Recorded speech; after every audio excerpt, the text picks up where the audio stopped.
Welcome back mga kaaldab. Ito na naman po ang inyong lingkod, si Mr. Destiny, at magbibigay po tayo ng pinakamainit na update po ngayon sa social media. Sabi ko nga po sa inyo mga kaaldab, 2024 na pero tayo pa rin po ang pinagpepiestahan sa social media.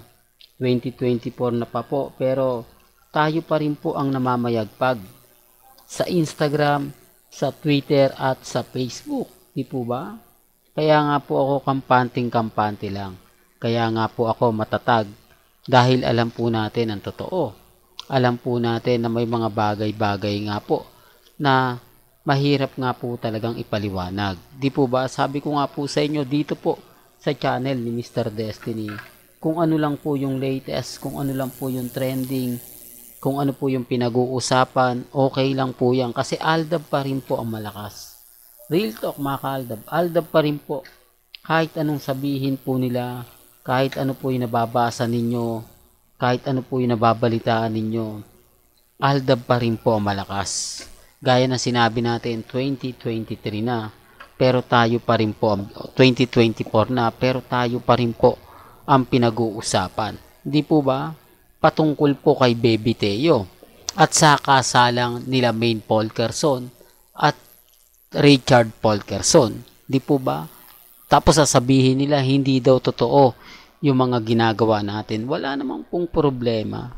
Gaya nga po ng sinasabi ko, hindi naman po ako naglalabas ng mga bagay-bagay na wala pong kinalaman. Di po ba? Unahin po natin itong pag-usapan. Ito ang pinakamaganda. Ito po yung panahon mga ka-Aldab na hindi pa uso yung mga kumbaga magagandang kuha. Ito, kitang-kita nyo naman po, di po ba yung mga photos, mga picture na kung saan hindi po ito inedit.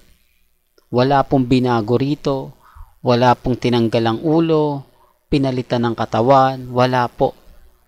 Sinasabi ko lang po ito para po sa kaalaman ng lahat. Kasi baka sabihin po ng mga baguhan pa lang sa channel natin, inedit lang yan.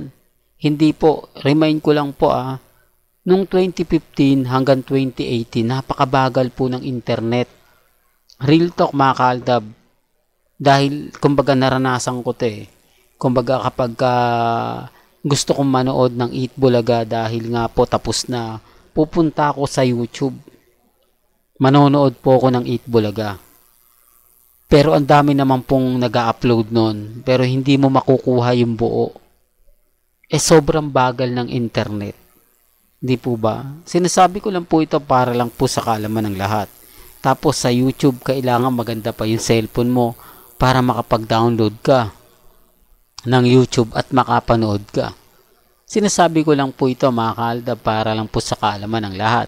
Lalo na po sa mga dumadaan sa channel natin. Kaya nga sabi ko kung hindi po ito totoong kasal, ano nga po ba talaga yung mga nangyari? Bakit naandyan ang pamilya Mendoza? Naandyan ang pamilya Polkerson? Doon pa lang may mali na di po ba? Hindi, para lang klaro. Tapos ano nga po ba itong The Alden Mains Wedding Suppliers? Di po ba? Pero kaya ni sinabi ko, magiging ano lang ako rito, bitter lang po talaga ako. Di po ba? Totoo naman po magiging bitter lang talaga ako. Lalo na po pag pinagpipilitan ko na totoo ang kasalang nangyari sa Christ the King sa Quezon City. Well, may kanya-kanya tayong opinion. Di po ba? Although nire-respeto ko po kayo at ginagalang.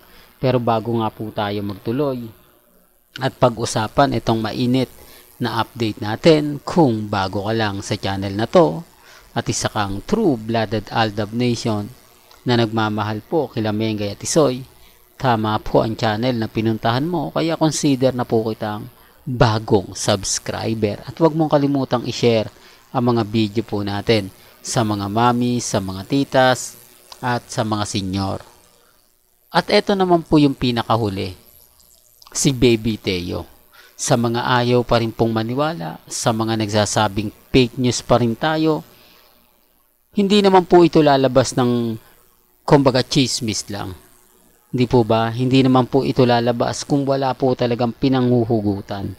Kaya nga po sinasabi ko po ito, lalo na po sa mga dumadaan at bumibisita sa channel natin, sa mga nagsasabi na ganito ganyan.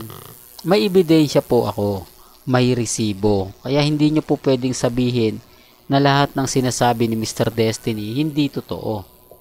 Kasi galing naman po mismo sa pamilya Polkerson at pamilya Mendoza.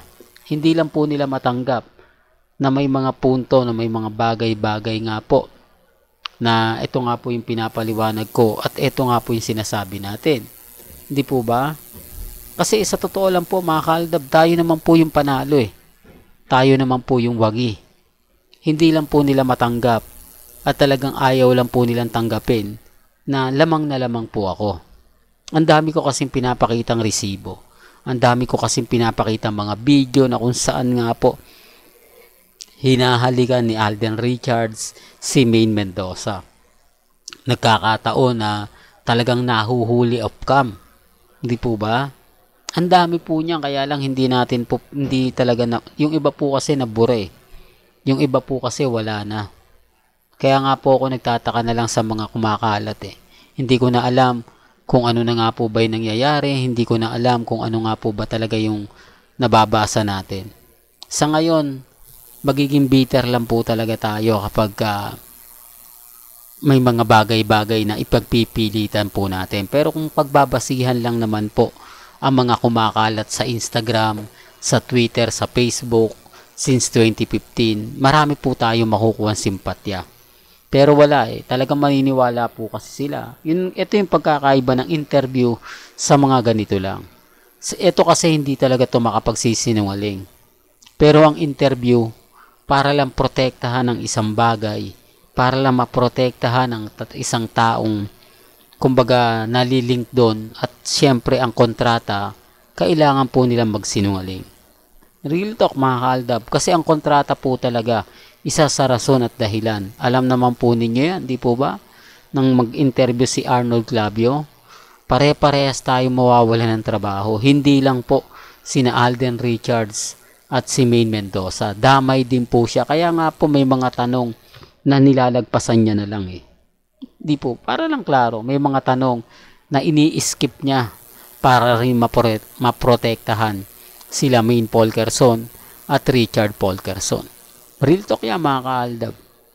Well, hanggang dito na lang po ang ating latest updates. Kaya kung gusto nyo pa po ng pinaka-latest at sariwang update, abay tumutok lang po kayo dito po sa channel ni Mr. Destiny para updated po kayo sa mga latest at sa mga bagong video po na ilalabas po natin maya-maya lang. Hanggang sa muli, salamat po sa panonood at pakikinig.